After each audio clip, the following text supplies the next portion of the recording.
Okay, hopefully third time's a charm. Hi everybody. So I've recorded this video now 3 times.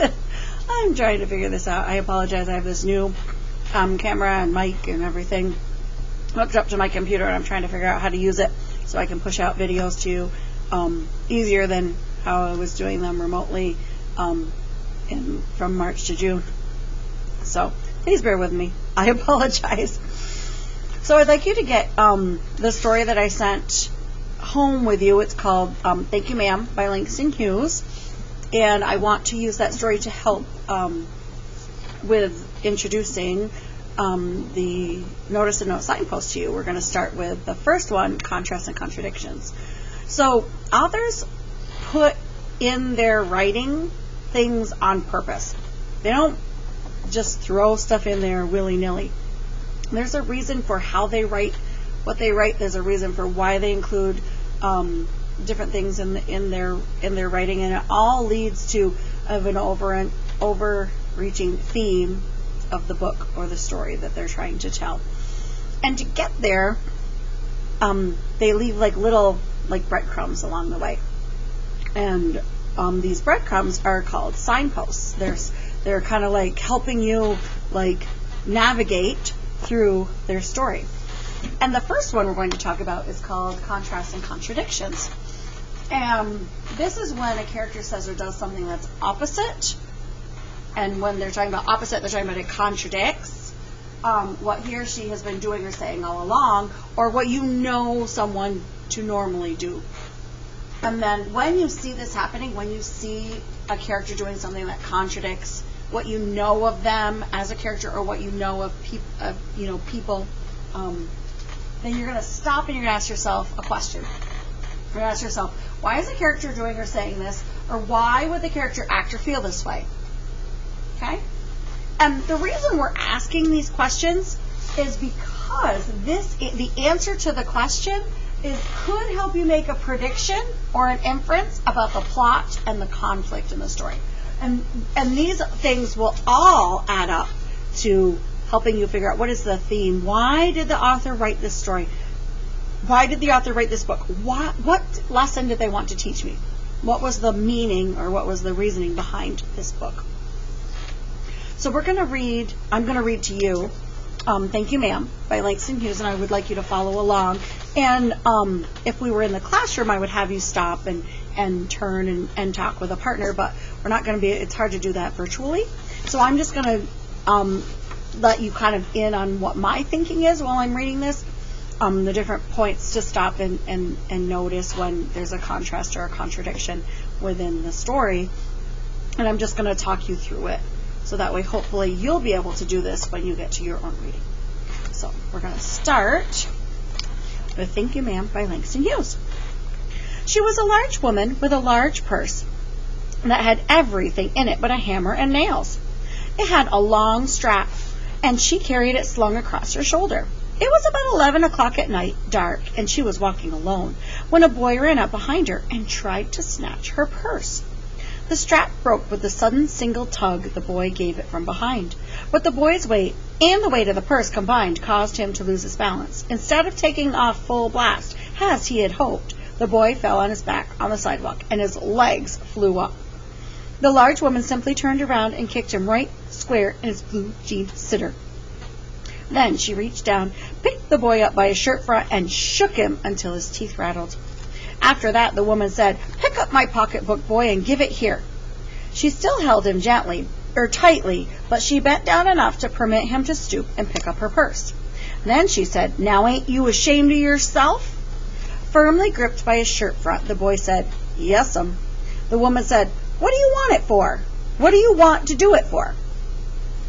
The boy said, "I didn't aim to." She said, "You a lie." By that time, 2 or 3 people passed, stopped, turned to look, and some stood watching. "If I turn you loose, will you run?" asked the woman. "Yes'm," said the boy. "Then I won't turn you loose," said the woman. She did not release him. "Lady, I'm sorry," whispered the boy. Your face is dirty. I got a great mind to wash your face for you. Ain't you got nobody home to tell you to wash your face?" "No'm," said the boy. Then it will get washed this evening, said the large woman, starting up the street, dragging the frightened boy behind her. So I'm going to stop here because as I've been reading, I'm trying to stay alert to those contrasts and contradictions. And when I see them, I want to make sure that I pause and I ask myself, why would the character act this way? Why is the character doing or saying what they're doing or saying? And at this point, I'm kind of surprised at what this woman does. I'm kind of surprised at the fact that she doesn't call the police, have him hauled off to jail. I'm surprised she doesn't like yell or scream or cause a scene. I mean, some people are stopping to listen, but the way that she's speaking to him, it's almost like she's trying to mother him, right? She's asking him, don't you have anybody at home that cares about you to make sure your face is washed? And then she starts taking him with her. Now, I don't know about you, but I don't know too many people that would take a thief home with them. So this woman has decided to drag this boy home with her. And that's kind of acting in a way that I'm not expecting. You know, I'm not expecting someone who's just had their purse almost stolen take the thief home with them. So interesting. So let's read on to find out more. We need some more information. He looked as if he were 14 or 15, frail and willow-wild in tennis shoes and blue jeans. The woman said, "You ought to be my son. I'd teach you right from wrong. Least I can do right now is wash your face. Are you hungry?" "No, said the being dragged boy. "I just want you to turn me loose." "Was I bothering you when I turned that corner?" asked the woman. "No, but you put yourself in contact with me," said the woman. "If you think that contact is not going to last a while, then you got another thought coming. When I get through with you, sir, you are going to remember Mrs. Luella Bates Washington Jones." Sweat popped off of the boy's face, and he began to struggle. Mrs. Jones stopped, jerked him around in front of her, put a half Nelson about his neck, and continued to drag him up the street. When she got to her door, she dragged the boy inside, down a hall, and into a large kitchenette-furnished room at the rear of the house. She switched on the light and left the door open. The boy could hear other roomers laughing and talking in the large rooms. Some of their doors were open too, so he knew he and the woman were not alone. The woman still had him by the neck in the middle of her room. She said, "What's your name?" "Roger," answered the boy. "Then, Roger, you go to that sink and wash your face," said the woman, whereupon she turned him loose. At last. Roger looked at the door, looked at the woman, looked at the door, and then went to the sink. Now, we definitely need to stop here because I am really noticing a character acting in a way that has surprised me. And when authors show us this character doing something that contradicts what we would expect, we need to stop and we need to think about what's happening. So earlier, the boy Roger, he wanted to escape, right? And now she's let him go. He could run. He could go right out that door, but he's choosing to do what she's told him to do. He's choosing to go wash his face. So what question do we need to ask ourselves? Why is the character acting this way? Why is the character doing this? Why did the character choose to stay and wash his face instead of run like he wanted to do at the beginning of the story? That seems like a contrast and contradiction to me. Why the student acts that way? I mean, I know if I was Roger, I would probably run because she might change her mind and still call the police, right? She might, not just want me to come in and wash my face and then the police would come. So I think that's an interesting dilemma he's got and that he's chosen to stay. Interesting. All right, so now we're going to read some more and be looking for those contrasts and contradictions as I read along. You can even make little notes on your paper if you want to when you notice a contrast or contradiction. "Let the water run till it gets warm," she said. "Here's a clean towel." "You gonna take me to jail?" asked the boy, bending over the sink. "Not with that face. I would not take you nowhere," said the woman. "Here I am trying to get home to cook me a bite to eat, and you snatch my pocketbook. Maybe you ain't been to your supper either, late as it be. Have you?" "There's nobody home at my house," said the boy. "Then we'll eat," said the woman. "I believe you're hungry, or been hungry, to try to snatch my pocketbook." "I want a pair of blue suede shoes," said the boy. "Well, you didn't have to snatch my pocketbook to get some suede shoes," said Mrs. Llewellyn Bates Washington Jones. "You could have just asked me." "Ma'am?" The water dripping from his face, the boy looked at her. There was a long pause, a very long pause. After he had dried his face and, not knowing what else to do, dried it again, the boy turned around, wondering what next. The door was open. He'd make a dash for it down the hall, and he would run, run, run. The woman was sitting on the daybed. After a while she said, "I were young once, and I wanted things that I could not get." There was another long pause. The boy's mouth opened, and then he frowned, not knowing he had frowned. The woman said, "You thought I was going to say but, didn't you?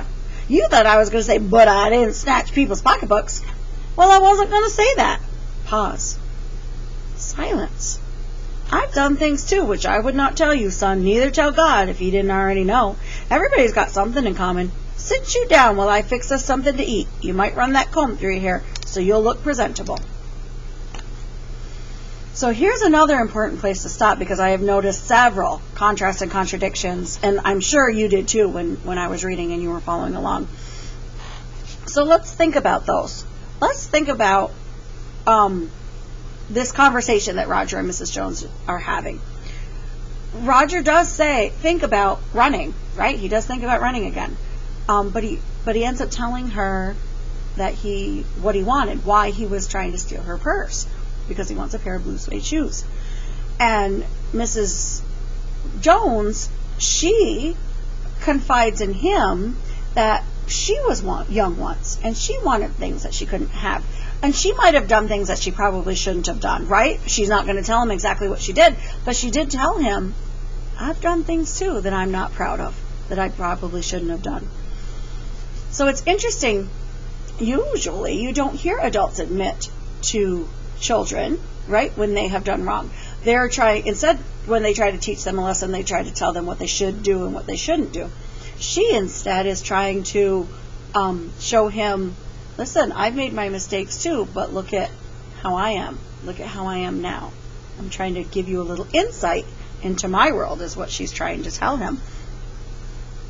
So I want you to again think, why is the character doing or saying that? Why is she saying these things to him? Why is she telling him that she was in his shoes at one point? She wanted things that she couldn't have either. And she's done some things that she is not proud of, right? That's the gist of what we're getting here, that she has done some things that she's not proud of either. So there we go again with some more contrast and contradictions. So let's continue. In another corner of the room behind a screen was a gas plate and an icebox. Mrs. Jones got up and went behind the screen. The woman did not watch the boy to see if he was going to run now, nor did she watch her purse, which she left behind on her daybed. But the boy took care to sit on the far side of the room, away from the purse, where he thought she could easily see him out of the corner of her eye if she wanted to. He did not trust the woman to trust him, and he did not trust the woman not to trust him, and he did not want to be mistrusted now. "Do you need somebody to go to the store?" asked the boy. "Maybe to get some milk or something?" "Don't believe I do," said the woman, "unless you want sweet milk yourself. I was going to make cocoa out of this canned milk I got here." She heated some lima beans and ham she had in the icebox, made the cocoa, and set the table. The woman did not ask the boy anything about where he lived, or his folks, or anything else that would embarrass him. Instead, as they ate, she told him about her job in a hotel beauty shop that stayed open late, what the work was like, and how all kinds of women came in and out, blondes, redheads, and Spanish. Then she cut him half of her 10-cent cake. "Eat some more, son," she said. When they finished eating, she got up and said, "Now here, take this $10 and buy yourself some blue suede shoes. And next time, do not make the mistake of latching onto my pocketbook, nor nobody else's, because shoes got by devilish ways will burn your feet. I got to get my rest now, but from here on in, son, I hope you will behave yourself." She led the way down the hall to the front door and opened it. "Good night. Behave yourself, boy," she said, looking into the street as he went down the steps. The boy wanted to say something other than "Thank you, ma'am," to Mrs. Llewellyn Bates Washington Jones, but although his lips moved, he couldn't even say that, as he turned at the foot of the barren stoop and looked up at the large woman in the door. Then she shut the door and he never saw her again. So here we are at the end of the story, and wow, my head is starting to be full of all kinds of thoughts. And the first thing I want you to think about is thinking about how this story has evolved from the beginning to the end. And let's think about why both characters acted the way that they acted in this story. So I'm thinking about how the woman, she ended up cooking him a meal. She left her purse where he could have actually gone and grabbed it, right? He could have taken her purse. She went behind the screen to start cooking the meal. She then, when they sat down, she didn't press him. She didn't try to get more information from him about his life because she thought that might embarrass him. So instead, she told him about what she does. She told him about her job and why she works late and where she works and just to keep the conversation going. And then she does what I think is almost like the unthinkable. She gave him $10 so he could go buy those shoes. That is just one of the biggest, right, contrasts and contradictions out of probably this whole story. She gave him the money. He was trying to steal from her. She gave him the money. Why would she do that? Why would she choose to give him the money? I think because she is teaching him a lesson. She's trying to show him that you can get things that you want or need in a different way than being a thief, than trying to steal, than trying to commit a crime. And the big theme that I think we're getting from this, because this answer is going to help us make a prediction or an inference about the plot or the conflict, or I'm even looking at the theme. What do I think the theme of this short story is? I think it's compassion. I think this woman is trying to show this boy who obviously does not have very much, who does not have anyone who is looking out for him and taking care of him. She's trying to teach him compassion. She's trying to show him this lesson of compassion, even though her purse was almost stolen by Roger. And she has every right, to turn him to the police, to demand justice. But she meets Roger with compassion. She opens her home to him. She has him wash his face. She cooks a meal for him. She shares her home with him for a short time. She shows him that she's caring for him, even though she doesn't really know him. She's showing him this. And I just think that she's trying to show him there is good, right? There is good in people. And that's how you need to live your life, not by stealing from others to get things that you want. So my goal and my hope is you will take this lesson and the theme and talking about contrast and contradictions, and when you're doing your own reading, you're going to look for those moments. You're going to look for those moments when your character is acting differently than they normally act, or acting differently than what you would think they should act. And I want you to notice those times, and I want you to take a sticky note, write it on a sticky note, notice those times, and when we get together for our Google Meets, we can have a conversation about them, and you can share with me those times that you're noticing that your character is acting differently, and you can ask that question, why is the character doing or saying this, or why would the character act or feel this way? All right, I hope you have a good rest of your day, or whenever you're listening to this, and I can't wait to chat with you in our Google Meet. All right.